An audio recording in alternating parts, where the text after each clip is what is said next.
Ocho sampo pa gyu trashi pa tuche tempe trinle yarngoda pege drolor zampe ze parche palden lame shabla solvade Om Guru Vajradhara Sumatimo Nishasane Karma Uta Vardanya Shri Bhadra Varsa Manya Sarva Siddhi Hum Om Guru Vajradhara Sumatimo Nishasane Karma Uta Vardanya Shri Bhadra Varsa Manya Sarva Siddhi Hum Om Guru Vajradhara Sumatimo Nishasane Karma Uta Vardanya Shri Bhadra Varsa Manya Sarva Siddhi Hum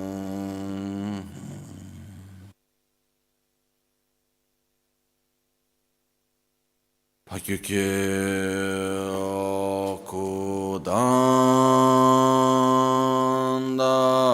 Kudandagi Lo Pakyukye Sundandagi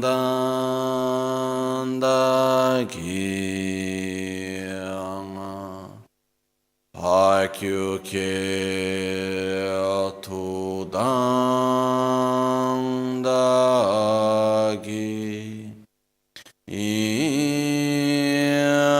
Iyateyerme Chiktu Jingiyalon Pakyukye Kudam Dagilum Pakyukye Sundandagina Pakyukye Tudam Dagi Teyerme Chiktu Jingiyalo Makyukye Kudam Dagilum Makyukye Sundandagina Makyukye Tudam Dagi Teyerme Chiktu Jingiyalo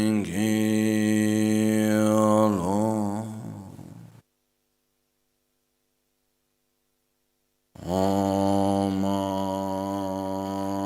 Muni Muni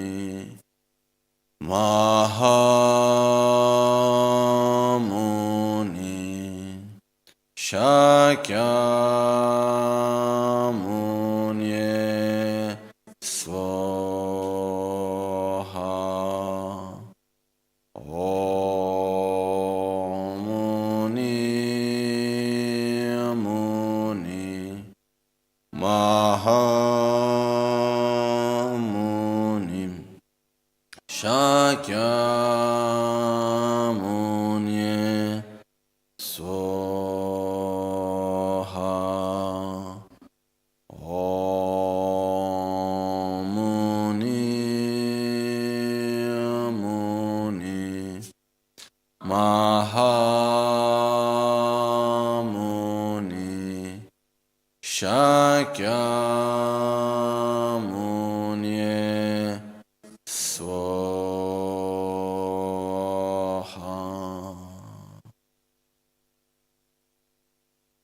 So we will start first with the recitation of the Guru Puja, starting from verse number 1.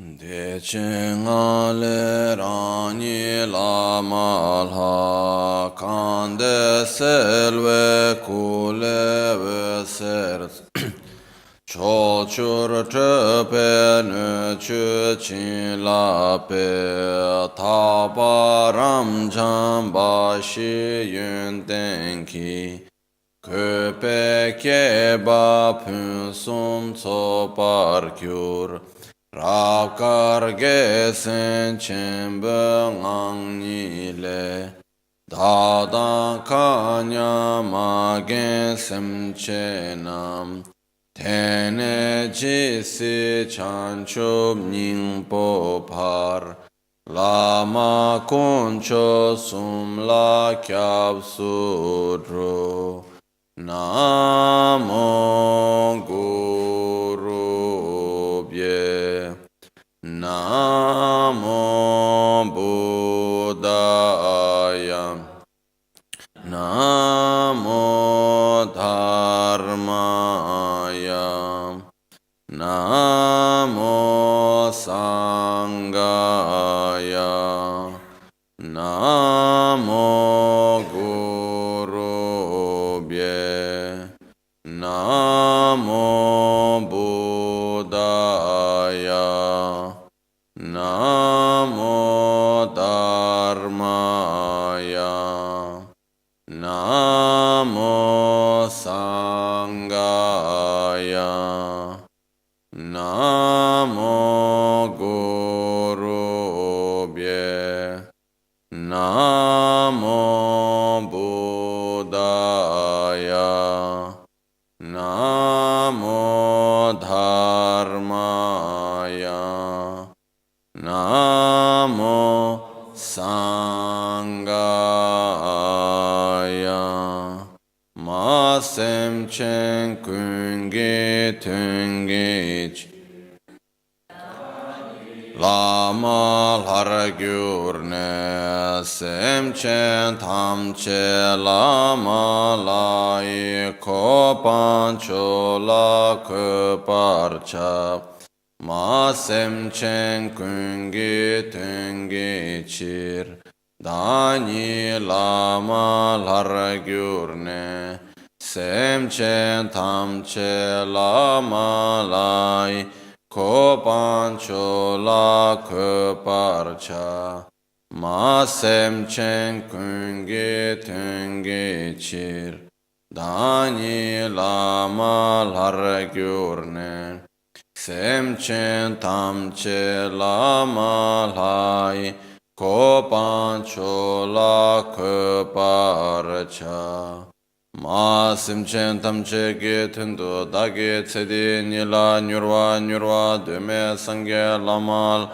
koba ngandu che ma sim chen tam che dunga le dre de chen sangye ge sala kubra cha te chirto lam samo lama la ne cho nyam so lam wara ge wo om ahum om ahum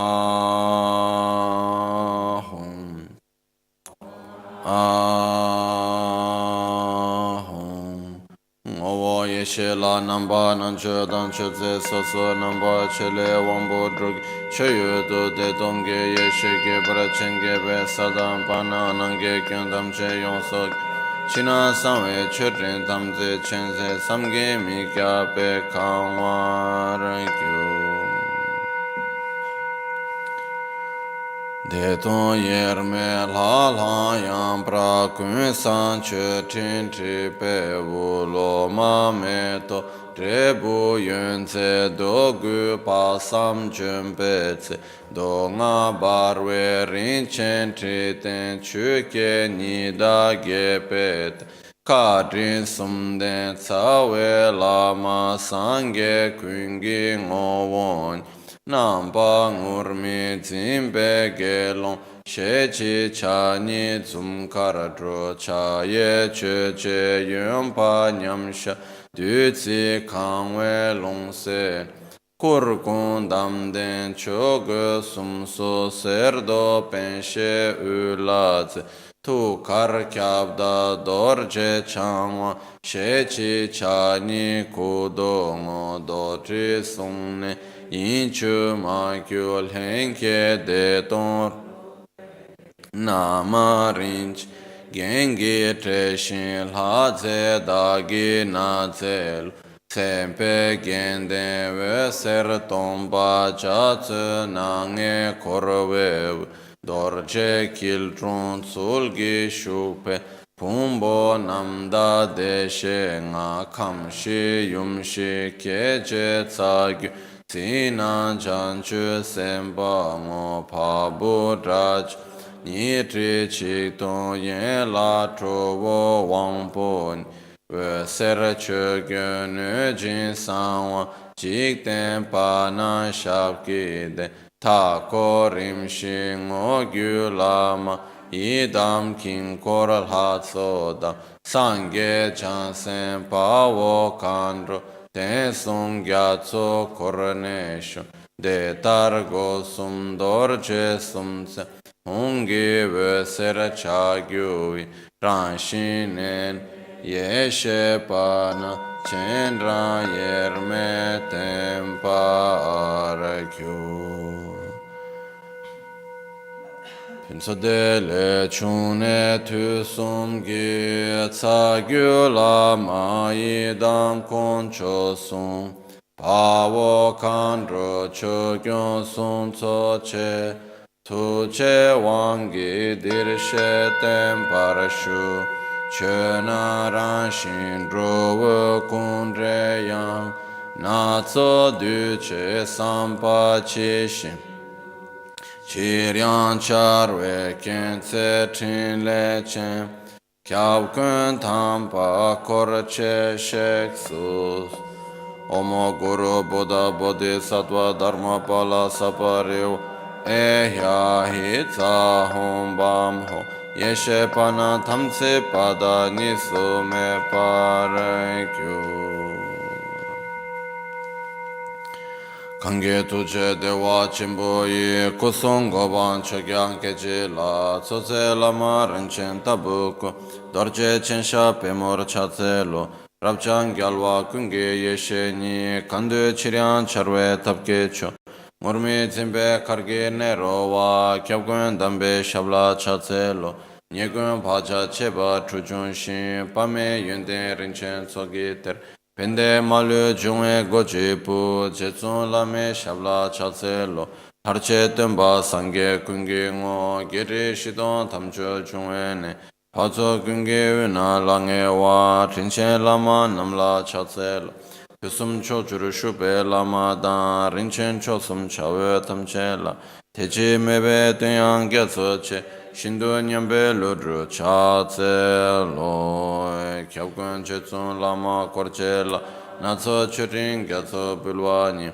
Kule Rinchen Weba Noyan Le Dache Dutsi Chushi Degeba Gambo Sima Chenwa Pele Pa Zebe Medo Sadam Parnanka Tishin Pegi Duba Bendurye Yarke Ngombo Trigi Lalantri Nida Nurbo Rabkara Tometso Tonso Mise Vese Tsegak Gabu Tsenden Kurgon Trigope Puchun Sochen Koryo Koneki Roge Chude Saja Tuadan Hadami Shase Lumbobo Natso Romo Chetra Tanyele Chue Danye Gyue Sasonge Sudra Tiro Rekche Pelzimpe Chinan Doyo Lama Chokun Kyan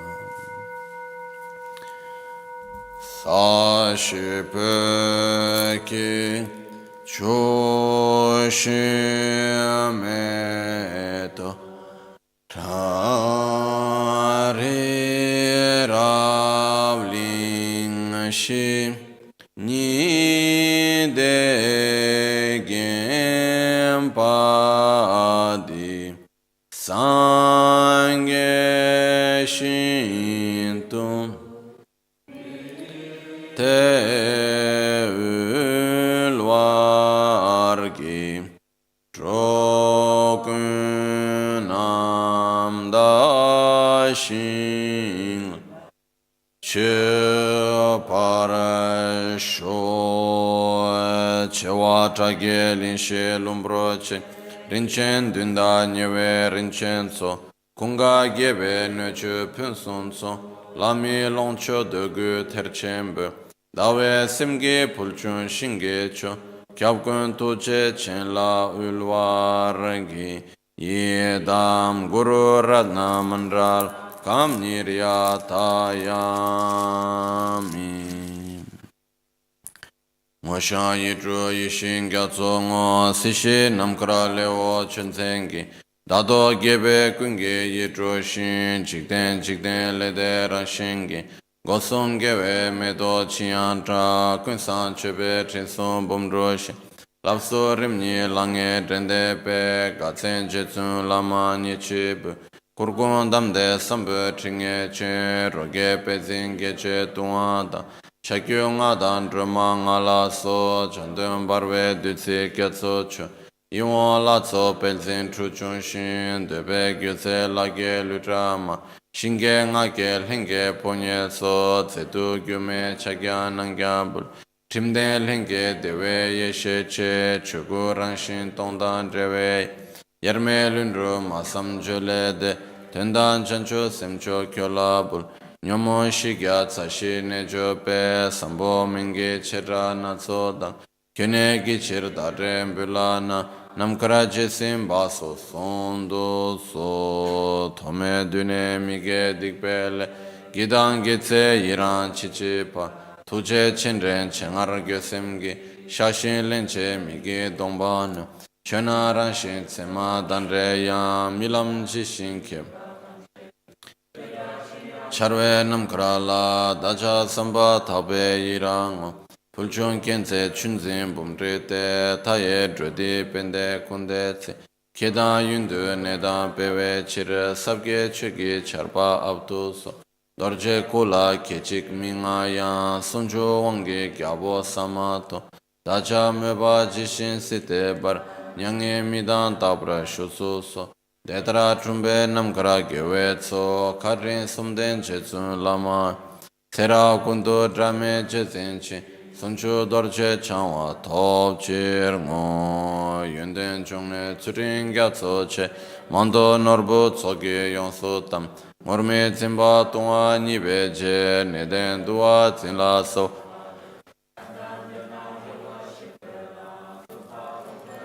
Chudempa Malu gyalwe duzun chogi je tikcho gewe shela sowade Gosum ledam lochen sodendra yodang gyume ngadang gyusheshi Tenyi chusun ridan chekepe dorje zimbe tsola sowade Sangye drame jumbe matulwe marun duge niktu drowala Deshe lamsan chishin dumbayi kyabkun tuje chenla sowade Tube nima tuge nukirute gongya mebe drowa mangbola Gyawe tseba nyevra drup zepe kyabkun tuje chenla sowade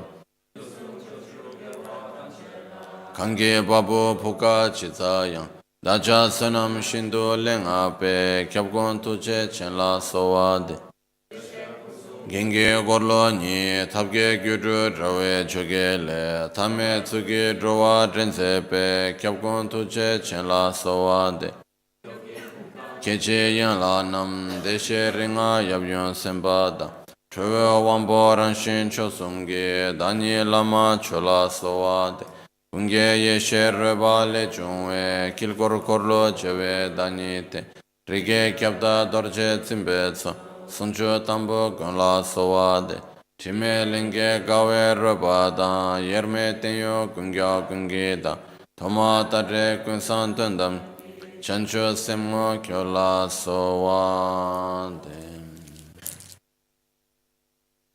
Kyuni lama kyuni yidam Kyuni kandro chogyonte Tene sonde chancho pardo Kyomin kyabshemi tsolwe Didam pardo chimetaryang Toje chagyu sun tsola si shi jik trol ngo drup kun son, tengi trol zo pa cho son.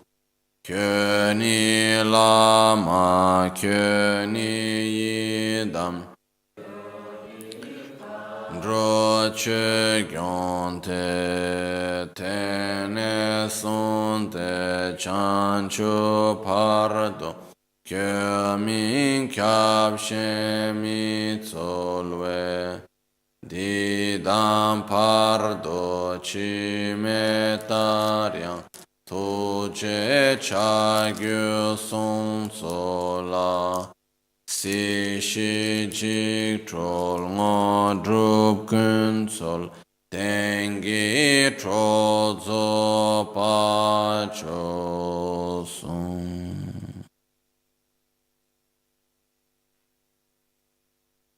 Tetarlen son sol wa ta pe tu, la me ku son to ge ne nam le, du tsi ve ser karmar ting ka sum, rim dan chik char chung ne dan gi,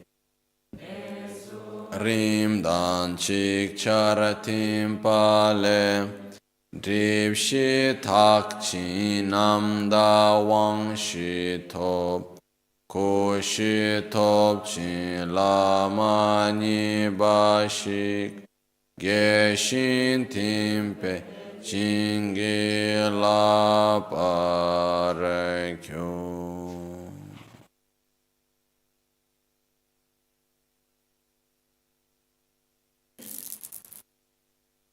Sangye chedan tsoge chonam la chanchu pardo dani kyapsu chi, dage cheshe gibe sonam gi, drola penchire sangye drupa resho. Sangye chedan tsoge chonam la chanchu pardo dani kyapsu chi, dage cheshe gibe sonam gi, drola pinchira sangye drupa resho. Sangye chedan tsoge chonamla, chanchu pardo dangi kyapsu chin, dagi cheshe gibe sonamgi, drola pinchira sangye drupa resho. In the Buddha, Dharma and Sangha, I take refuge unto enlightenment. Through the practice of generosity and the other perfections, may I attain Buddhahood for the benefit of all sentient beings.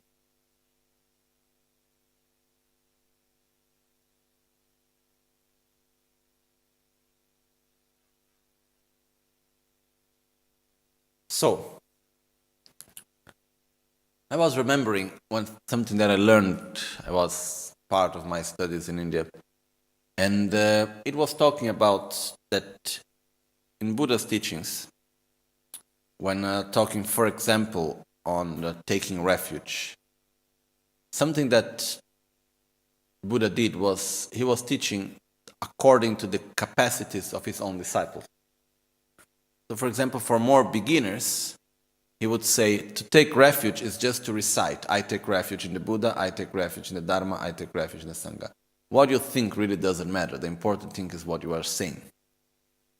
This is the first beginners.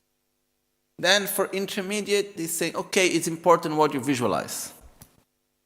Then for more advanced disciples, you'll say, what you say doesn't matter. The important thing is the state of consciousness that you generate. Taking refuge means you need to generate the recognition of suffering and the causes of suffering and the wish to be free from suffering and to eliminate the causes of suffering, and recognizing Buddha, the one that shows us the path, recognizing the Dharma, the actual path to follow, recognizing the Sangha, the company during the path, and really to take refuge is an inner state that we need to generate.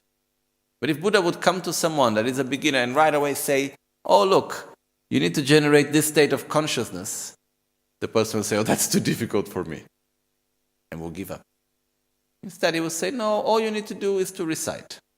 So you go there and you just say, Namo Gurubhye, Namo Buddhaya, Namo Dharmaya, Namo Sanghaya, Namo Tri Ratnaya. You just say, I take refuge in Buddha, I take refuge in the Dharma, I take refuge in the Sangha. Easy, I can do. Okay. Then slowly, as we move along the path, we will learn that taking refuge in a state of consciousness inside, and then we'll be able to develop that mind also. So it's something that, in the beginning, when I first learned about this, I was thinking, but refuge is really a state of mind. So what's the point of saying that it is just recitation, it's okay, because really it's a state of mind. But I was reflecting more upon it, and I really see it correct, actually. Because, for example, let's take, for instance, the Guru Puja. It's the same situation. The Guru Puja is actually a practice of meditation with recitation. But if we would go to everyone and just say from the very beginning, look, to do the Guru Puja, you must meditate on. You should develop love towards yourself, you need to develop love towards others, you need to reflect and meditate upon the correct view of reality, meditating on the lack of inherent existence of all phenomena. Then you need to simulate the process of death, generate yourself as the deity, purify the environment, purify the offerings, generate the merit field, and so on. Okay, people would say, okay, slowly, that's too much for me. I'm not able to do it. Right? Instead, what we do is say, okay, you recite the Guru Puja. We do. Okay, really what we are doing, we don't know very often, okay? In a sense, in the beginning, we are not so clear what are we doing, and it becomes a recitation. But as we move along with the recitation, and as we get used to it, slowly we add one visualization here, one visualization there. We start understanding the meaning of one part, we start understanding the meaning of another part. Then slowly we make it to be really what it's supposed to be. That the Guru Puja is not a recitation, the Guru Puja is a meditation with recitation. So the meditation means the state of consciousness that we need to generate and to familiarize ourselves within that state of consciousness. So it's something that gradually we will generate. If we go right away and we say to someone, you must meditate, that's the practice. For most of us in the beginning, that would be a way too difficult. So that's why we start in a very gentle way, very simple way, saying, okay, we start with the recitation. But what is important for us to understand and to remember that there is a difference between reciting the Guru Puja and meditating on the Guru Puja. Okay? And the practice of the Guru Puja has been created and written and taught and transmitted not as a recitation, but as a meditation with recitation. In Tibetan it's said Gomde. Gomde. Gom means to meditate, de means to recite. So it's a meditation with recitation. And when we really look to the Guru Puja with that, perspective, then it's really very, very deep and strong practice. So, in Tibetan there is even a saying, a way of saying that I don't like so much. Even Rinpoche a few times told me that he doesn't like it also, which is when to do the daily practices. In Tibetan it's called kandenche. Kanden in Tibetan, ka means mouth, den means to recite. No? So it's just recitation. So basically what happened is that is using the word somehow to say the truth. Okay, many people just recite. Okay, just do is a way of making it easy. If I say, do your daily meditation, maybe that's too difficult. Do your daily recitation, I can recite. But the truth is that we're not supposed only to recite, we are supposed also to meditate. For beginners, in the very beginning it's okay, I just do the recitation. I have some good feeling, I generate a nice energy, I can concentrate myself, take away my mind from the normal thoughts that I have, because during the recitation there are the blessings and so on. Wonderful. But our goal is not only to recite, our goal is to meditate within it. Okay? So, we should not have any hurry. We need to respect our own timing. Because someone may ask to me, but how long would it take for me to be able really to do the Guru Puja in the right way? I don't know. It depends on everyone. Some people have some imprints, some how to say,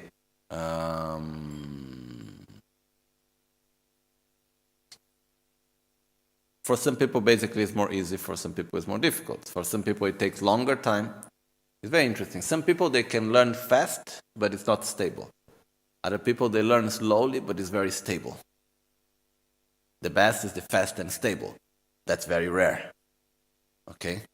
But the point is that we don't need to have a hurry to learn everything. We need to be stable and constant. That's more important. But another thing also important for us to understand is that the Asian way of doing things is not so much linear, it's more cyclic. Okay? So also the way of learning inside Buddhism is not linear. It is actually cyclic, like a spiral. Okay? When you go on a spiral, it looks you are always in the same place, but actually you are not.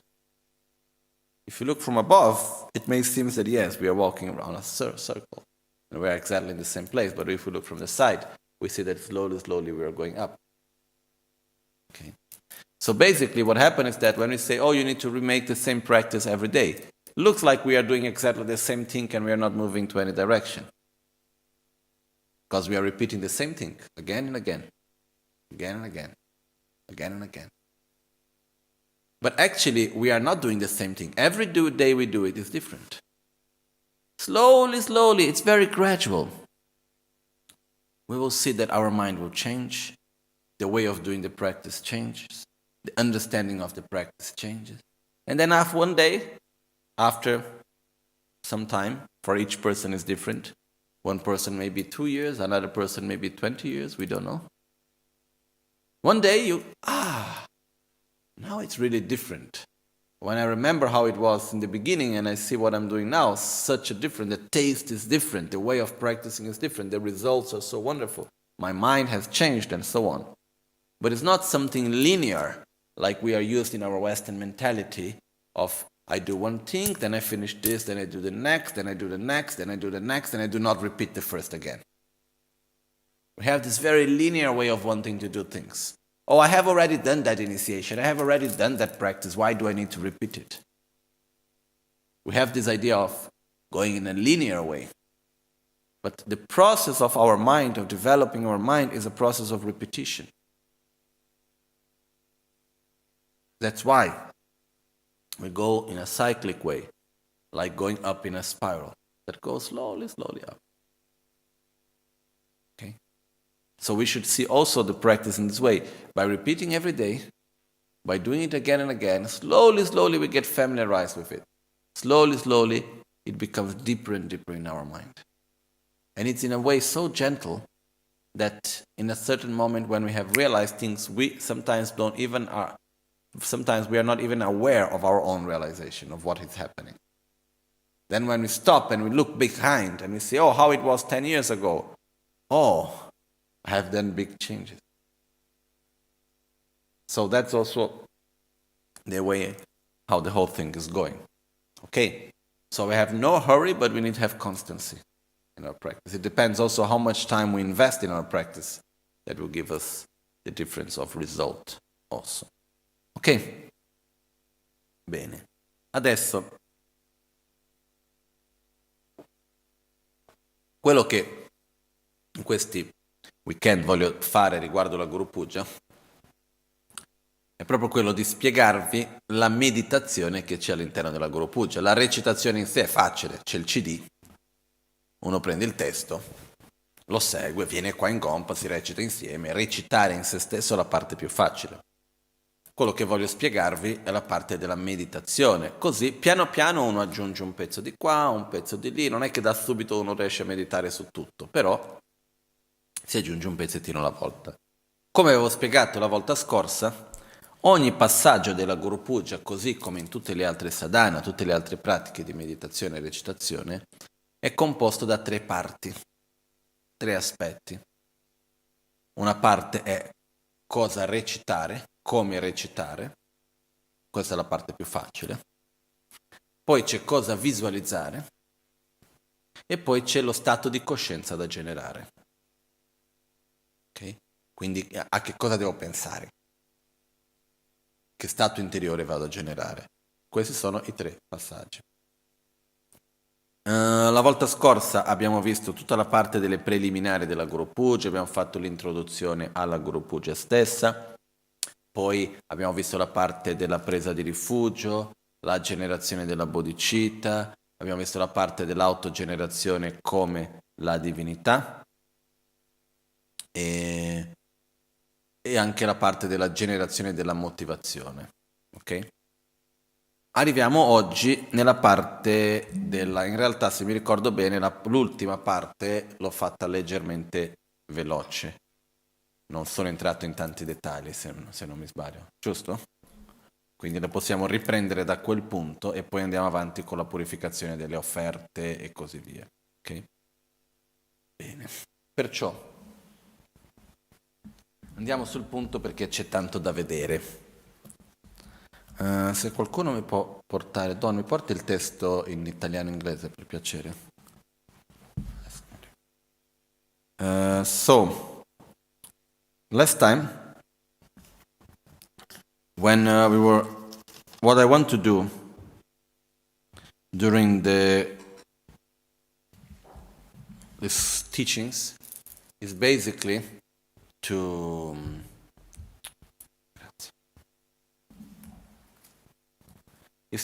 share with you the part of meditation of the Guru Puja. The part of recitation is easy, okay? You just go, there is the CD you can listen to, you can read the text, the phonetics, you can read the English, you can recite it, you can come to the puja, do together with other people. So the part of recitation is easy. What I want to do is share with you the meaning of the part of meditation. And the practice is done basically, every part of the practice has 3 aspects, or 3 parts. Is what to recite, which is quite simple. Then we have what to visualize and what state of consciousness to generate. What we need to think. Okay? So these are the 3 things that we need to do as we go through the practice. Okay? So in the first weekend, we have gone through the introduction of the Guru Puja, what is the Guru Puja, the importance of it, and so on. Then we have gone through seeing the part of taking refuge, generating the bodhicitta, generating the correct motivation, and generating ourselves as the deity. But the last part, it was done a little bit fast. We couldn't go into really any details. So I just want to go back through that part, and then we continue with the purification of the offerings and so on. Okay. So let's go to the text because we have a lot of things to see. Bene.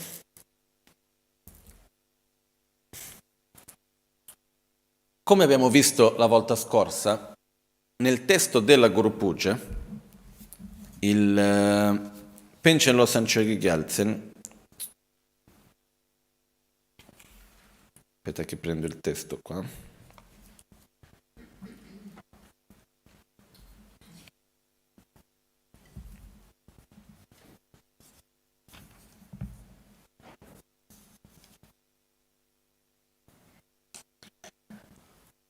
la prima parte del testo, ossia dal verso 1 fino al verso numero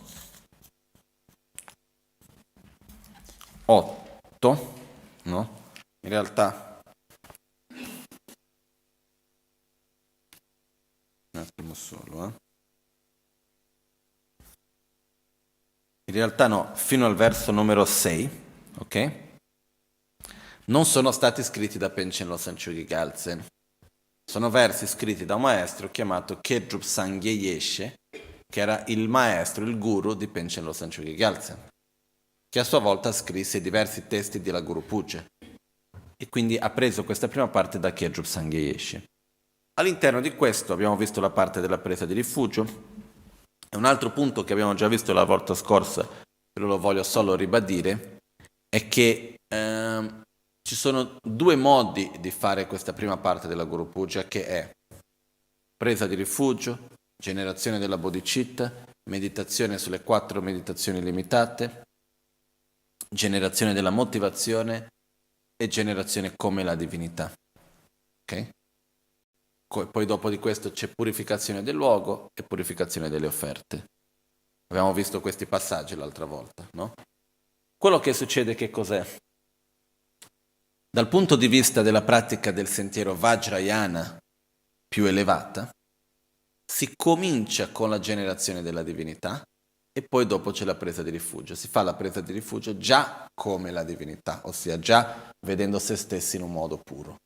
Questo perché anche? Perché nella pratica Vajrayana la tendenza è quella di dover essere 24 su 24 ore come la divinità. Io quando finisco la mia sadhana che faccio per dire di Tara, dopo io continuo a visualizzarmi come Tara anche mentre vado a mangiare, mentre vado a lavorare o qualunque altra cosa, quindi dovrei essere costantemente nella consapevolezza di avere un'identità pura come la divinità. Sulla base di questo, la Guru Puja comincia proprio con il verso nella quale la generazione come la divinità viene fatta proprio come prima cosa. Però Penche lo Sanctuary Gyatsen stesso ci dà le due possibilità, quella di generare come la divinità per primo o dopo la presa di rifugio. Perché ci dà le due possibilità nel testo della Guru Puja? Perché il modo come quello che è stato inserito da recitare, che viene da Kedrup Sangye Yeshe, ha per primo la generazione come la divinità. Però nella descrizione delle istruzioni che vengono date viene messo come ordine prima rifugio, poi generazione della bodhicitta, poi dopo generazione della 4 meditazioni limitate, generazione della motivazione, generazione come la divinità, purificazione del luogo e purificazione delle offerte. Questo nelle istruzioni viene dato quest'ordine, che è l'ordine comune, è l'ordine più semplice, è l'ordine per i principianti, ossia noi. È l'ordine più facile, per questo anche che Paponka Rinpoche, nel suo modo di praticare la Guru Puja più aperto agli altri, lui aveva invertito e messo il verso numero 1 dopo il verso numero 6. Ok? Quindi effettivamente per noi principianti è più facile fare la pratica dal punto di vista di meditazione ponendo il verso numero 1 dopo il verso numero 6. Quindi si comincia la Guru Puja dal verso numero 2 e spesso vedrete magari dei monaci che vengono a fare la Guru Puja e cominciano dal verso numero 2 e poi il verso numero 1 viene recitato dopo il verso numero 6, ok? Questo non è che in realtà tutti e due sono giusti, non è che uno è sbagliato. È un modo di mettere la enfasi alla pratica diversamente. Uno è la pratica, partendo dal verso numero 1, è la pratica proprio dal punto di vista, seguendo il sentiero Vajrayana del Tantra, in quale uno si è già generato come la divinità sempre, e un altro è da un punto di vista più dei principianti, in cui prima prendo rifugio, poi genero la bodhicitta, poi genero la motivazione, poi dopo vado a fare l'autogenerazione come la divinità. Perché? Per noi come principianti è difficile di pensare, ma come faccio a prendere rifugio se sono già la divinità? Esistono un po' di conflitti, ma perché non riusciamo a capire bene come sono le cose? Perché siamo ancora all'inizio, ok? Perciò tutte le due cose vanno fatte bene. Il fatto è, io preferisco, quando si va a spiegare la meditazione, è più facile fare la meditazione partendo dal verso 2 e facendo il verso 1 dopo il verso 6, che è come spiegheremo adesso ancora, ok? Solo questa, chiaro questo, no? So, one thing also, I have already explained this last weekend when we did the first weekend of this course, but it's important, so I would like to just repeat again. That the first part of the Guru Puja, from verse number 1 up to verse number 6, was actually not written by Panchen Losang Chögyal Gyaltsen himself. These verses were written by Kedrup Sangye Yeshe. Kedrup Sangye Yeshe was one of the guru, or the main guru of Panchen Losang Chögyal Gyaltsen. And Kedrup Sangye Yeshe, he wrote few texts of Guru Puja. So this is the beginning of one of the texts of Guru Puja that was written by Kedrup Sangye Yeshe. But in this first part, actually, the way how it's written, it is done for a meditation for a practitioner that has, a lot of experience on the Vajrayana path, on Tantra. Okay? Why? Because there are two ways of doing the practice here, of doing the preliminaries. One is by generating ourselves as the deity since the very beginning. Also because in the Vajrayana path, we are supposed to be always with the divine pride as the deity. For example, if I do Tara practice, when I finish the sadhana, I should generate myself as the deity to be as the deity between sessions. So when I go walking, eating, talking, working, whatever, I should continue to see myself as the deity. Okay? And this is not something so simple. And for beginners, it's quite difficult to understand how to take refuge as the deity. Okay, but if I see myself as a Buddha, how can I take refuge if I already see myself as a Buddha? It's a little bit difficult for us to understand as beginners. So because of that, in the more advanced mode, we start with verse number 1, which is generating ourselves as the deity in the very beginning, then after taking refuge and after generating the bodhicitta, which is the mind of love and compassion towards others. In the more beginner's mode, this Papunka Rinpoche have stated very clear, we start with verse number 2. Then we take refuge. Then after that we generate the bodhicitta. We meditate on the 4 limitless meditations. Then after that we generate the motivation. Then we generate ourselves as the deity. And then we purify the environment, and then we transform the offerings. That will be the order for beginners, which is us, basically, at least myself. So Papunka Rinpoche, he has always stated in this way, to start for beginners, for most of us, with verse number 2. That's why in Tashilumpo, which is the original monastery of Panchen Losar Gyaltsen, when they recite in public the Guru Puja, they always start from verse number 1, because that's how it was originally made. In Sera, Ganden, and Drepung, as they always start from verse number 2. And then verse number 1 is recited after verse number 6. Okay? So for beginners, it's better to start from verse number 2. As a meditation. As a recitation, it's okay, both. But as a meditation, as we follow the order of meditation, it's much easier to do the meditation of generating ourselves as the deity and purifying the place and the environment and purifying, transforming the offerings after having taken refuge and generating the correct motivation and bodhicitta. Okay? So now, we go back to the point where we have stopped last time.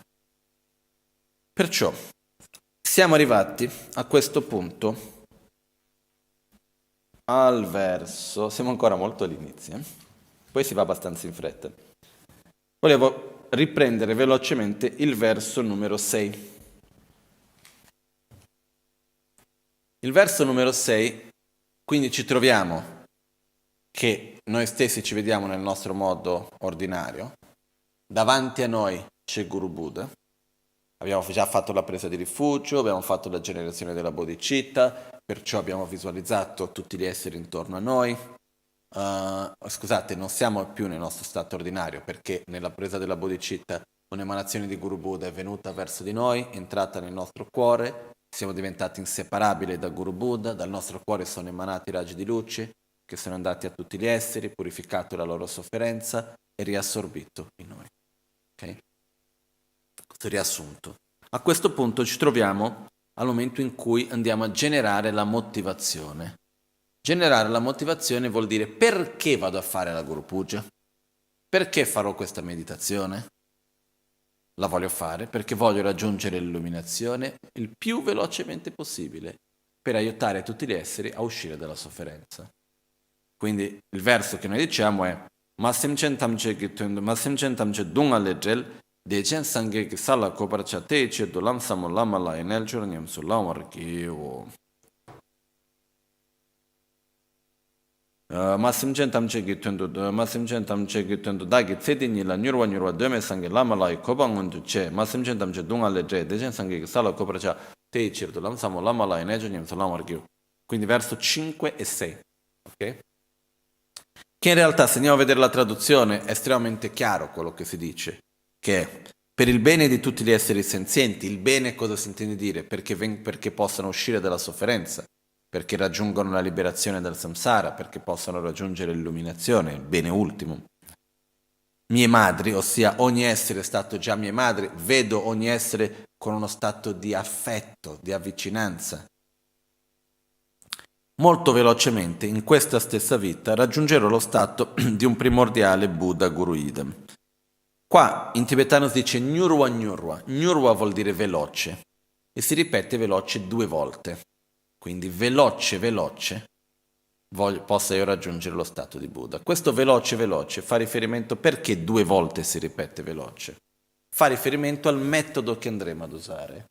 Il primo veloce fa riferimento al sentiero Vajrayana. Il sentiero del Tantra è il sentiero veloce.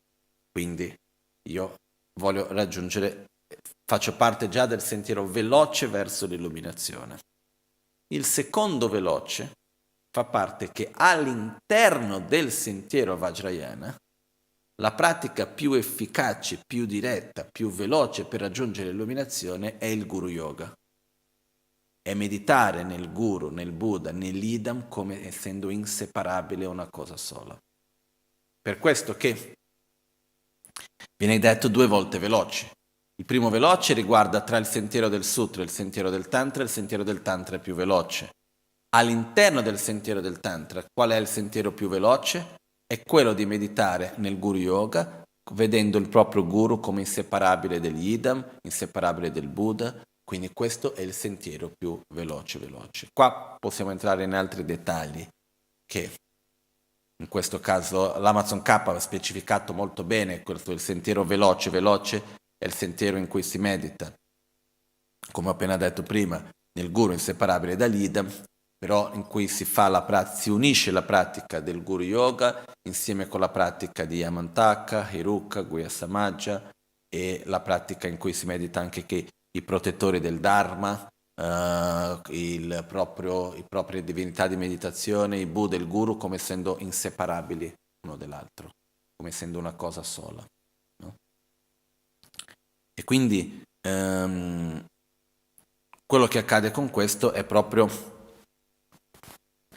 il fatto di avere lo strumento più veloce che ci sia per poter raggiungere l'illuminazione, che è questa pratica del Guru Idam.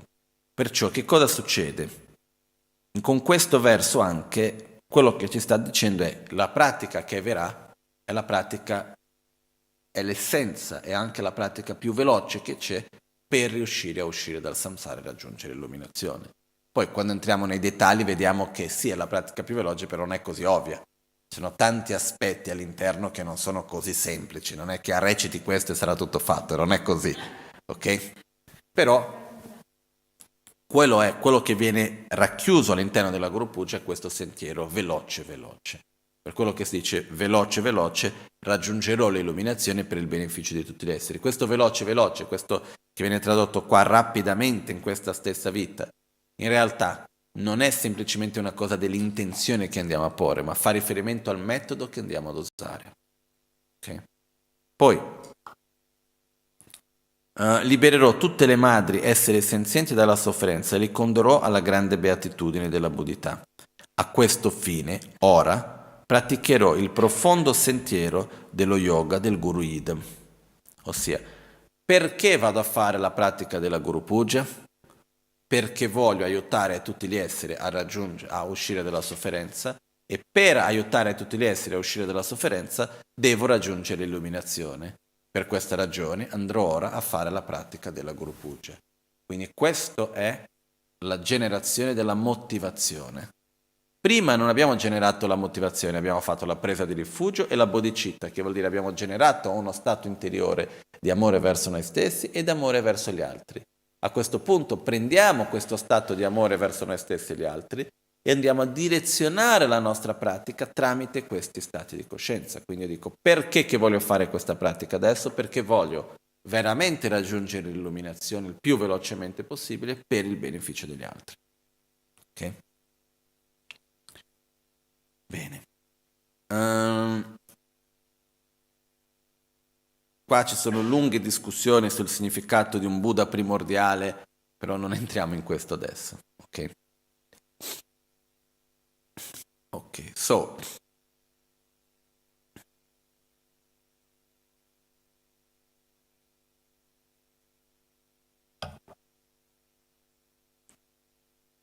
as we go through verse number 5 and number 6,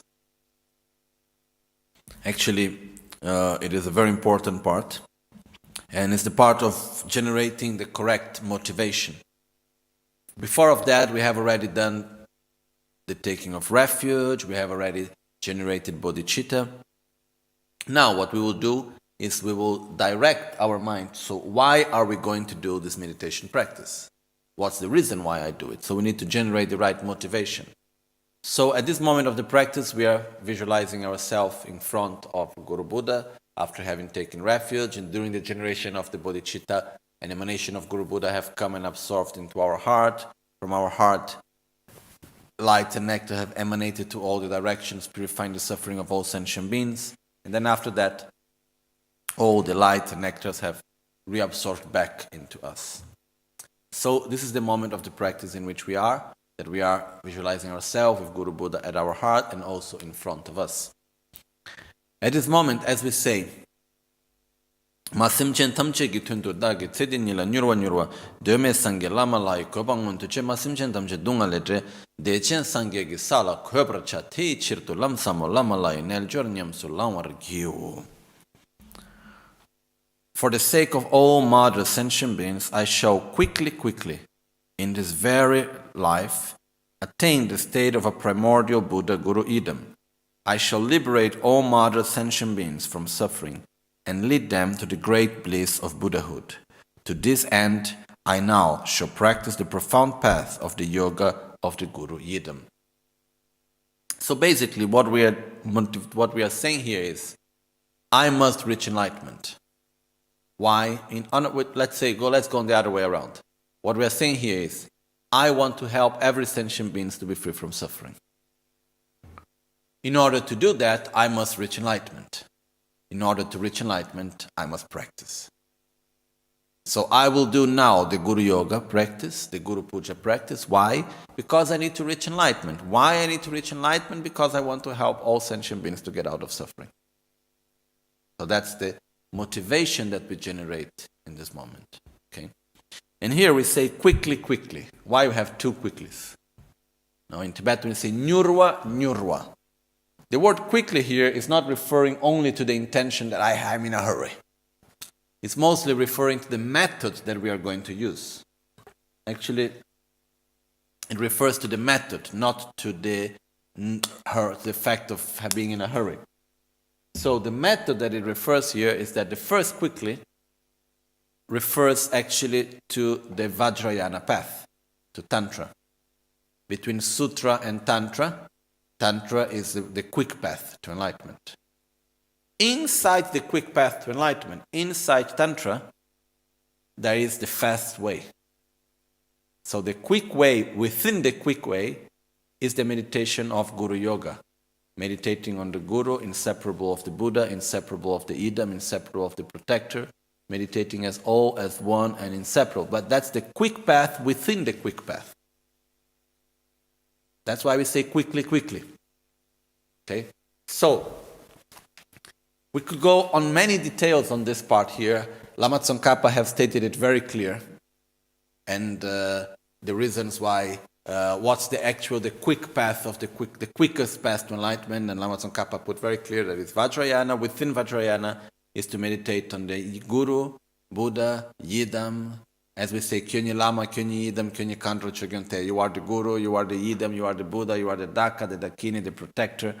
So actually to meditate in this way, that's the fast way, that's the quick way within the quick path to enlightenment. Okay?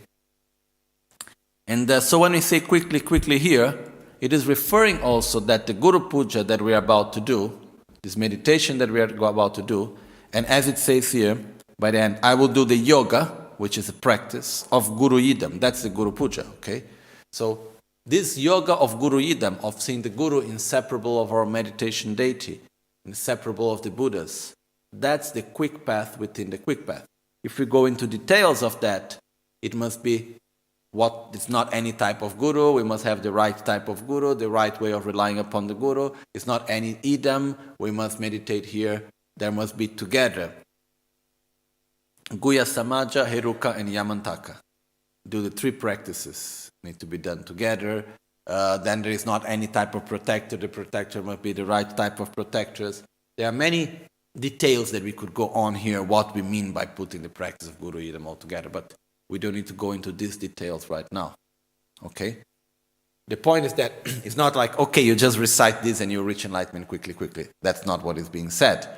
But it's being said that the method that is being given to us here is the quick path to enlightenment.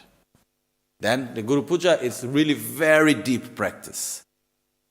So, and at the same time simple to recite. So it has many qualities in this way, okay? So that's what we mean by quickly. So here we are actually generating demotivation. First we have generated a mind of love towards ourselves by refuge. Then we generate a mind of love towards others by generating bodhicitta. Now we are taking this state of consciousness and directing it. In the sense, directing our action through it. Why am I going to do the Guru Puja? Because I want to help others. In order to help others, I must reach enlightenment. And that's why I'm going to do now the practice of the Guru Puja. That's why I'm going to do the yoga of Guru Yidam. So this is that these two verses is generating the motivation. Okay? As we have generated the motivation, now we go through what we visualize at this point. The meditation that we do at this point is that we have Guru Buddha in front of us. And as we have generated motivation, I must reach enlightenment quickly for the benefit of all sentient beings. And for that reason, I will now do the practice of Guru Yoga, of Guru Yidam. At that point, we visualize that Guru Buddha in front of us dissolves into gold, into light. In the text that I have read, there is not a specific description of the color of the light. Personally, I like to visualize it golden. Okay? But there is not a specific description about that, so you can also visualize any other color. But personally, I like to do it in a golden color. So, we visualize Guru Buddha, for me, dissolves into a golden color and golden light. But this light is not something that is like dissolved into light, and the light is something that expands everywhere. No. The light is concentrated. It's like Guru Buddha gathers and dissolves into a golden light. This light comes towards us, enters through our forehead, which is the entrance of our central channel, goes inside our central channel, and it expands through it fills up the whole of our central channel with light. The light from our central channel expands through our body, and from our body, this golden light expands through the whole universe. Okay? And at this moment, we meditate on great bliss and emptiness. We meditate that there is nothing more than an infinite emptiness full of light, that is inseparable of great bliss, that is empty of inherent existence, that is inseparable of great bliss, and that I am such union of great bliss and emptiness. So again, we visualize there is nothing more than an infinite emptiness full of light, that is by itself empty of inherent existence, which means it's interdependent, that is inseparable of great bliss. It doesn't matter, wherever there is this infinite light, there is bliss. Wherever there is bliss, there is this infinite light. There is emptiness. And I am the non-dual union of great bliss and emptiness. So we meditate on that, which, to go into details about this meditation, is something that we have done in many other occasions. We will have other occasions to go on details about this part of the practice, but not now. Otherwise, we will need at least another 2 weekends just to talk about this part. This is really one very deep part of the practice. But one thing that I really like of the practice, that's why what I was talking about being like a spiral before also, is because it's so important. We repeat it so many times in the practice. Even in the very beginning, we already do it. So that slowly we get into it, and we go more and more deep. Okay? So at this moment, we simply visualize everything dissolves into golden light. There is nothing more than an infinite emptiness full of light, empty of inherent existence, inseparable of great bliss, and I am such union of great bliss and emptiness. We stay in that state for the time that we can. And from that, we go to verse number 1. In verse number 1, it says, Dechengang le rangni lama la kandel salve kule weser chotso chochu chobe noju chinlape tabaranjan bashi yundengi kobe kiba pinsum tsokbar kyur. In English, it will be, within great bliss, I manifest as a Guru Idam. So the first part is, within great bliss, I manifest as a Guru Idam. The great bliss is the union of great bliss and emptiness. So we are in the state of great bliss and emptiness. We are in this great infinite emptiness, full of light, inseparable of great bliss. I am in this union of great bliss and emptiness. Within that state, I generate myself as Guru Idam. So what do we visualize at this point? We visualize that everything has been completely, the whole universe has dissolved into light. And now, the whole universe will manifest once again from this light. So, my way of doing this practice, I try to explain it. It's not so easy to put it into words, okay? I try to put it into words. It's more or less like this. Let's say that this table is my universe. So suddenly I have the whole, and I am inside the table, okay? And then suddenly the table dissolves into light. It's like if the whole table is filled up with light. It gradually dissolves into light. It's completely filled, so there's nothing more than this infinite light. Then, at a certain point, the table is like if I zoom out of the table and I get more far away, from the table again manifests the universe. One concept that helps me to understand, maybe to explain this better, is let's take, for instance, one bead of the mala. Okay? Very small thing, right? As we take it, if we start dividing it into many, many parts, how long can we go? How far can we go? Forever. It's infinite, okay? And if I start expanding from outside of the bead of the mala and going outside, how much can I go? Infinite. Okay? So the space that is inside the bead of the mala and the space that is outside are the same. One is not bigger than the other. Okay? How big is the space that is inside the bead of the mala? It's infinite. How big is the space that is outside? It's infinite. Okay? It's a quite overwhelming concept. Okay? Because we have the tendency always to think that things need to expand outside. But if we look from inside, the infinite within is the same infinite, the space inside is infinite as is the space outside. So it's a very important concept actually. And in Buddhism, we talk about infinite inner space. Rinpoche is talking a lot about that, no? So it's quite overwhelming somehow for us to really reflect upon this. But still, what happens is that it helps me in this visualization, because my idea is that first the whole universe dissolves into light. And then imagine that the whole universe becomes like an atom. And then from that atom, it again expands through the whole universe. Okay? So, but I am inside of it. I am, like when everything dissolves into light, I myself also dissolve into light. Then once again, from within me, that from this infinite light, once again, the whole universe manifests. It's not like everything fills up with light, there is no more space to manifest anything anymore. No, it's like everything dissolves into light, and then from that it expands once again, because space is relative. Okay? This is a little bit the way how I do it. Okay, so it can be right or it can be wrong, but that's the way how I do it personally. I don't know if it's clear.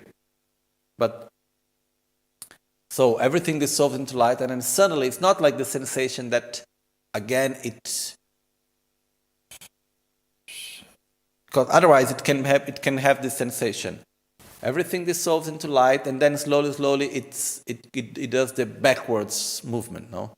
Like instead of from light, slowly, it's like if everything it's covered with like smoke, with with smoke somehow, and then slowly, slowly the smoke go away and everything appears again. That's not the way of doing it. Okay, like everything dissolves actually into light, and that infinite space of light becomes once again manifests the whole universe. So it's like if it expands once again. Okay. So from within the state of union of great bliss and emptiness, I manifest myself as Guru Idam. The whole universe manifests, and I manifest myself in a pure form.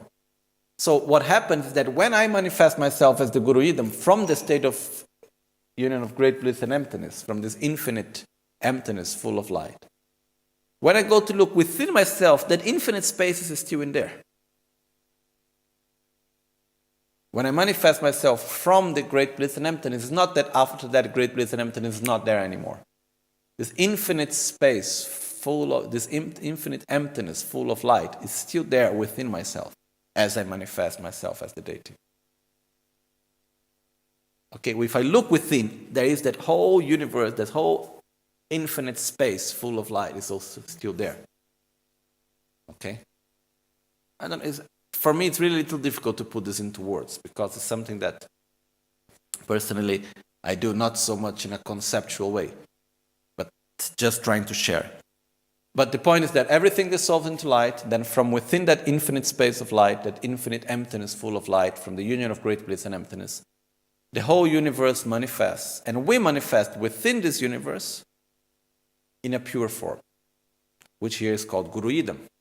So, the text says, within great bliss, that is inseparable of emptiness, I manifest as Guru Idam. So the universe appears, and I appear as Guru Idam. The text of the Guru Puja is written in accordance with the practice of Guhya Samaja. Okay, the original text. But, so if we are doing in that way, we should manifest ourselves here as Guhya Samaja. Or at least as Akshobhya with one face and two arms. Or as Buddha Vajradhara. But we can generate ourselves in as many different deities. For example, if I am doing my practice, main practice at the moment is practice of Tarachitamani, I can generate myself as Tarachitamani. If I can generate myself as one of the 5 Dhyani Buddhas. I can generate myself as one of the 5 great mothers. I can generate myself as Hiruka, as Kalachakra, as Kurukule. It doesn't matter. It depends what is the main practice that I am doing at that moment. For example, if I am doing Kurukule retreat, I generate myself as Kurukule at that moment. Okay? Or if for me in the beginning it's difficult for us to understand, okay, what is all these different Buddhas and deities, I simply generate myself as a body of light. Okay? But here, to go into details, we need to go into details of the 3 transformations, the generation of ourselves as the deity, and so on. There is a lot to explain from this, but we are not going to go into details right now on this. Okay? So we simply generate ourselves as a pure form. Actually, there is the text of Guru Puja that Papunka Rinpoche and other masters also have written, where they adapt the text of the Guru Puja to different practices. So there is Guru Puja in accordance with Vajrayogini, with Tarachitamani, with Yamantaka, with Hiruka, and so on. So this is something that it's very much possible to do also. Okay. So we generate ourselves as the deity, as a pure form. Then, as the text says very clear, from my clear body, profusions of light rays radiate forth to the 10 directions, blessing the environment and the beings therein. From my clear body. Here we can have 2 different understandings of the word clear. Kander salve kuleve serzo. My personal understanding, main one, is that the word clear here is not the point of view of dark and light, clear in the sense like transparent. Clear of, I have the clear body as the deity. I am not unclear as the deity. I am clear as the deity. I can see myself clearly as the deity. Okay? So from my clear body as the deity, light emanates. Okay? The body of a deity is always made out of light, so it can also be a clear body in the concept of transparent light body made out of light. We can also read in that way. But my own reading is mostly that I see myself clearly as the deity, and from my body as the deity, light emanates. Kander salve. kulewe srco. Okay? The word in Tibetan, for me, it seems much more like from myself clearly as the deity, or from my body being seen clearly as the deity, light manifests. Okay? So from my heart as the deity, light emanates to the 10 directions, which means the 4 cardinal directions, the 4 intermediate directions, up and down, basically everywhere. Okay? So to all directions, light emanates, and as the light emanates, it completely purifies the whole environment. So any sort of pollution, impurity, conflict that might be in the environment is completely pacified and purified. And all sentient beings also are completely purified. And the word in Tibetan is called nöchu, which means the container and the content. The container is the environment, the content is the beings that are living in this environment. That's why in the translation we say, environment and the beings therein. Okay? So everything is purified. Everything becomes pure. So imagine we are in a complete, like a pure land. Everything is simply excellent and beautiful. And there are many descriptions about this, which we don't need to go into details because it's also good to leave some space for our own creativity and our own imagination in this way. But for example, it said the floor is like made of lapis lazuli, which is blue with gold. But the golden of the lapis lazuli makes drawings of the many auspicious signs. But when you put when you step on it, it's not cold and hard. It has a very pleasurable temperature and it's very soft. And then there are beautiful lakes and waterfalls and many beautiful trees and birds and animals. But all the sounds of the water and the sounds of the birds and the sounds of the wind going through the trees, all of them manifest the Dharma, or the sound of Dharma, which personally I do not believe, I have never imagined like the birds are singing Sangyecho Dansogecho Namla, or the birds are singing the actual words of the teachings. I don't think it's like this, but basically is that when we listen in this pure context, everything that we listen, everything that we touch, everything that we smell, everything that we taste, directs us on the path to enlightenment.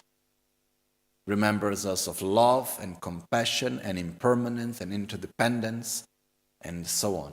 So it's like everything that we enter in contact, it becomes a very clear condition that guides us on the path to enlightenment. Okay?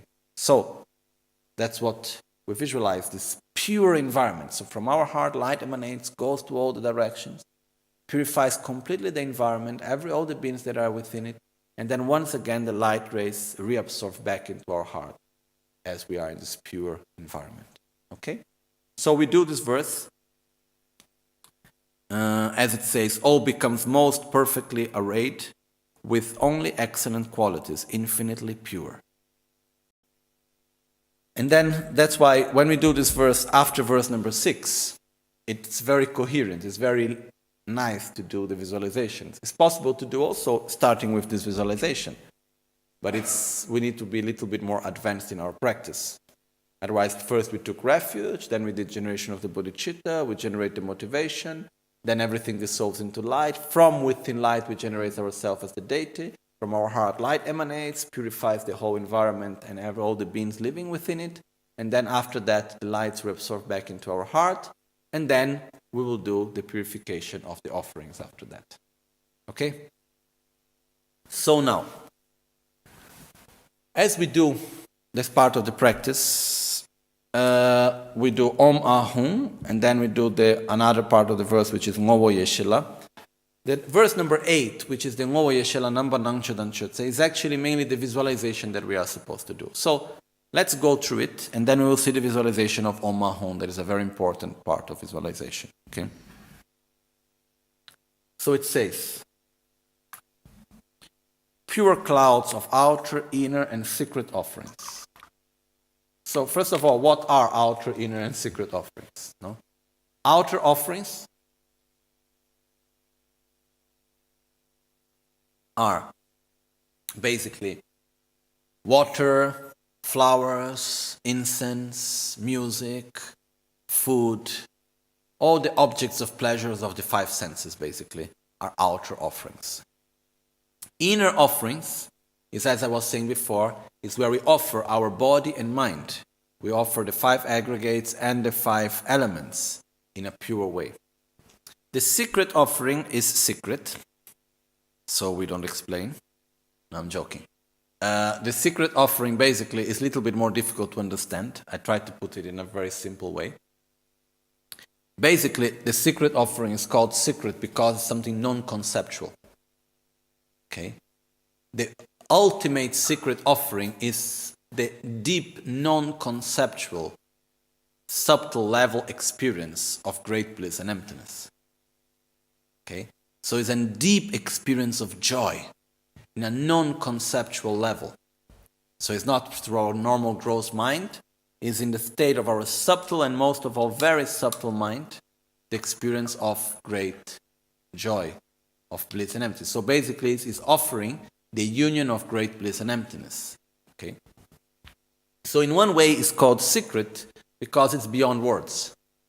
It's something that is non-conceptual. That's the actual meaning. Now, what happens? In order to represent this type of offering, it's very difficult to find a way of representation of it because we don't have really any object, any way how to represent this type of offering so easily. So what is being done is that in order to help us to understand it and to offer, from a very mundane point of view, what gets the most near to it, still very, very far away from this experience. But what can get somehow the most near, the state of non-conceptual pleasure that we're able to get, what gets most near is the sexual pleasure. This is based on our own mundane world. So it's being represented by that also, which doesn't mean that that's what this actual offering. It's not that. It's just a way of representing this deep, non-conceptual state of great bliss, inseparable of emptiness. So, actually what we offer is something that has no form.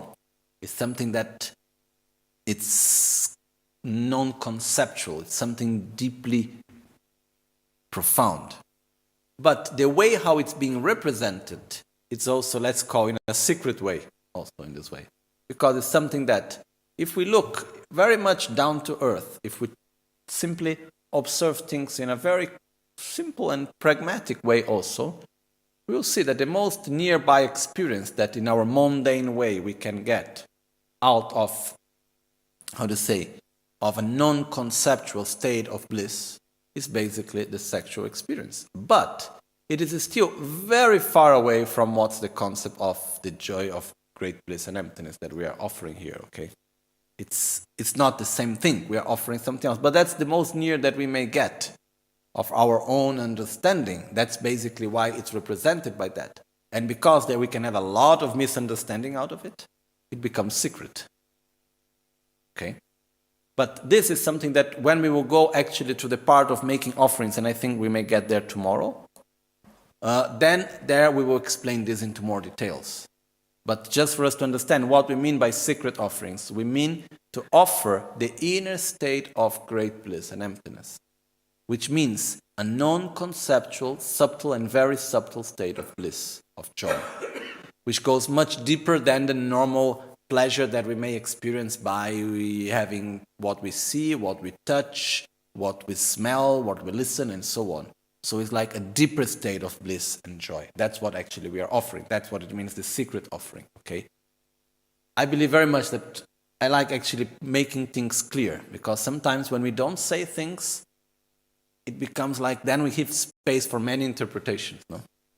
So sometimes it's just important to make things clear, to put things clear in this way. Anyhow, we are going to go into more details about this when we go through the actual explanation. There is one verse referring to secret offerings. So we are going to go through that explanation later, okay? So now, what's the visualization we do? As it says, pure clouds of outer, inner, and secret offerings and substances which cover the whole ground, pervade the whole space, earth and sky, spread out beyond the range of thought. So we visualize that infinite like emptiness, like when we are on the plane and we see like this ocean of clouds. I like to visualize something similar to that. So imagine this ocean of offerings in front of us that goes beyond the horizon, beyond actually what we are even able to perceive and see. In essence, they are pristine awareness, which means in essence, all the offerings, they are of the nature of wisdom. They are the awareness, they are the wisdom that realizes emptiness inseparable of great bliss. In essence, all the offerings are of the nature of great bliss and emptiness. So in essence, they are pristine awareness. In aspect, inner offerings and the various objects of offerings. The aspect that they manifest is the offerings manifest as flowers, light, incense, food, and so on. But in essence, what they are, the deep experience of great bliss and emptiness. That's what they are in essence, these offerings. So, their function is to generate the extraordinary pristine awareness of voidness and bliss as objects to be enjoyed by the six senses. So their function is to generate the union of great bliss and emptiness, which is this deep state of joy, non-conceptual, by creating pleasure to the six senses. So that's basically what is, let's say, the functions that can be seen through it. By enjoying these offerings through the six senses, which is the five senses plus the mind, one is possible as a condition which is experiencing the pleasure of the six senses. One is generating the actual state of great bliss and emptiness. This is the objective. So what's the visualization we do here first? So this is a description of the offerings, okay? The actual visualization, what we're really supposed to recite is Om Ahum. This is the description of the offerings. We recite it normally, but the most important thing is Om Ahum. What we visualize is quite simple, that we have this ocean of offerings. Above this ocean of offerings, we have the 3 sit syllables, which is Om Ahum. There are 2 ways of visualizing it. One is that Om above, Ah in the middle, Hum below. The other way is that we have Hum above, Ah in the middle, and Om below. It's a different order. Personally, I like the one, for me it's more comfortable doing the one that you have Om above, Ah in the middle, and Hum below. Okay? So, you can do both. Maybe you will find in some commentary the other way. Both are correct. It's just a matter of what fits better to our mind. And so what we do, the Om Ahum is like, it's not the letter Om. Because when we have the syllable, because it's not, the Om is not a letter, it's a syllable. When we have the syllable Om, what is the writing of the Om? What is symbolizing? What is representing? Sound. So when we say white Om, it means a white light that vibrates with the sound of Om. Red Ah is a red light that vibrates with the sound of Ah. Blue Hum is a blue light that vibrates with the sound of Hum. On which we can also visualize the actual writing of Om Ahum. But the most simple and most deep way for me is you visualize the actual 3 lights, white, red, and blue, that each one vibrates with the sound Om, with the sound Ah, and with the sound Hum. Okay? Then, from these 3 lights, light emanates. From the white Om, white light emanates in the 10 directions, going to all the holy beings, all Buddhas, Bodhisattvas, Dakas, Dakinis, protectors, and so on, going to all the holy beings, requesting their blessings of body. And from every holy being, from every Buddha, emanates white light, syllables Om, emanations of the body of Buddhas, of all sizes. Some of them are as small as atoms, others are big as mountains. And they all come and absorb into the Om. To make it more simple, just white light, bringing the blessings of body of all Buddhas, absorb into the Om. Then we have red light emanates, in the same way, going to all Buddhas, and brings back all the blessings of speech in the form of red light and nectar. Then from the Hum, blue light emanates, going to all the Buddhas, and bringing back from all Buddhas the blessings of mind in the form of blue light and nectar. So the Om Ahum becomes inseparable of the nature of body, speech, and mind of all Buddhas. After that, first the Hum dissolves into the offerings. So we imagine like there is this ocean of offerings, like one beautiful lake, very calm water. And in the middle of the lake, if I throw one stone, the water ripples until it reaches the complete end. Similar to that, when the hum dissolves into the offerings, this blue light with the vibration of the sound hum expands through all the offerings until it reaches the very far end of it. Okay? And as the blue light expands and emanates through all the offerings, any sort of impurity of form, shape, color, or smell and taste are completely purified. So any sort of impurity there may be in the offerings are completely purified as the hum dissolves. After that, the ah comes down and the end and dissolves also into offerings, and this red light expands through all the offerings, and they are transformed into nectar, which means all the offerings become pure, that by touching it, by listening to it, by entering in contact with it, it brings great bliss and emptiness. Then the Om dissolves into the offerings, the white light with the vibration of sound Om expands, and it's multiplied into infinite, which means it becomes endless. It doesn't matter how much, it's not it expands like all the space is filled up with offerings, it's not that.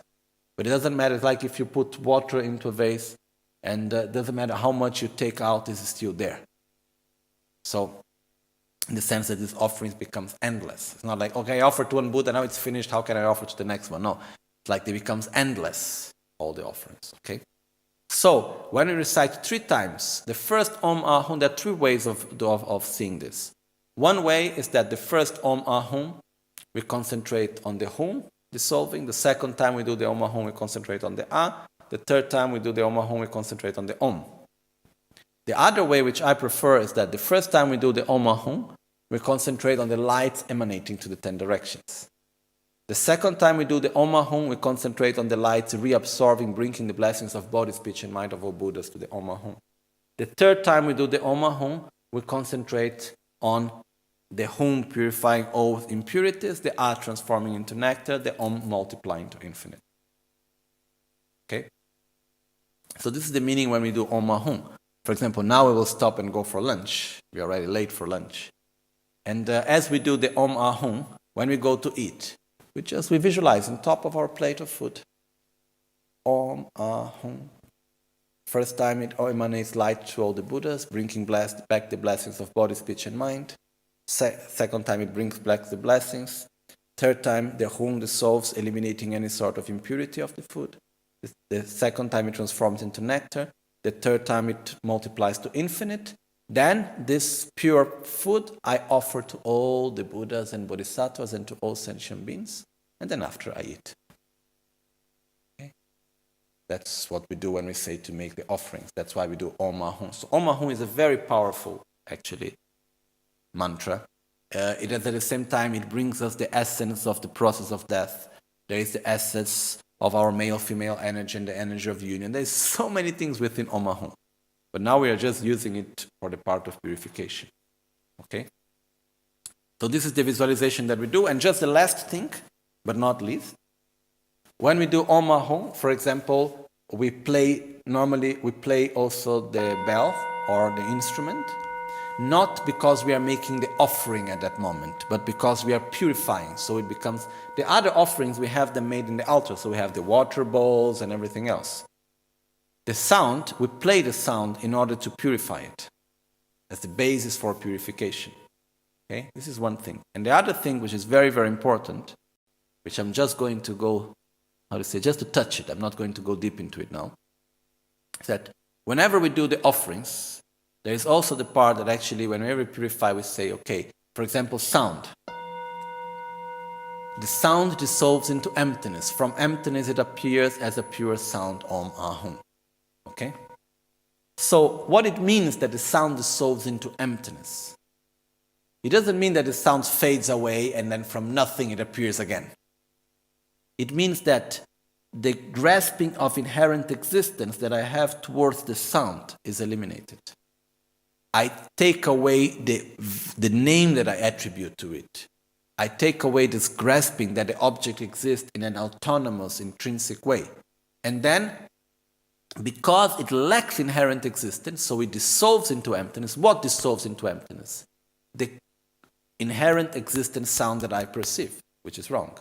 This dissolves into emptiness, and from the lack of inherent existence, it appears as a pure sound. Why can it be a pure sound? Because it lacks inherent existence. That's why it can actually be a pure sound. Okay? So, this is something quite complex actually, but we see how the correct view of reality is even important when doing offerings. Okay? It's very important even there.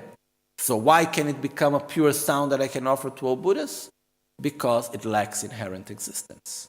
And that's the reason why. Otherwise it would be just a normal common sound, whatever. Okay? Because that's the way how with our ignorant mind we see it inherently, but it's not like that. So the correct view of reality, it's very useful even to make offerings.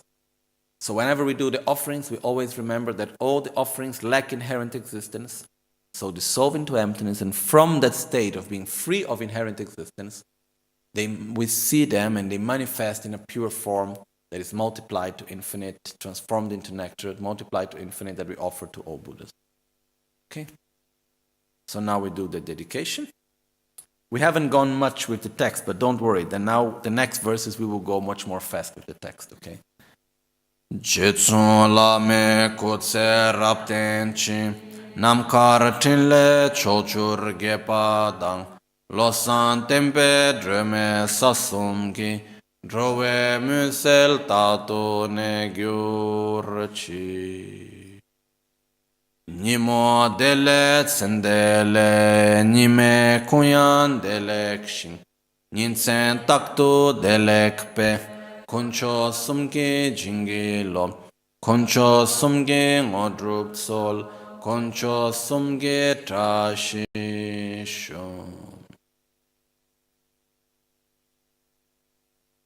At dawn or dusk, at night or midday, may the three jewels grant us their blessings. May they help us to achieve all realizations and sprinkle the path of our lives with various signs of auspiciousness. Omo ahum, Omo ahum, Omo ahum. Tamba Lama Sangye Rinpoche, Kyoba Lama Tamcho Rinpoche, Tremba Lama Gendo Rinpoche, Kyamne Kuncho Sumla Chopa Bul.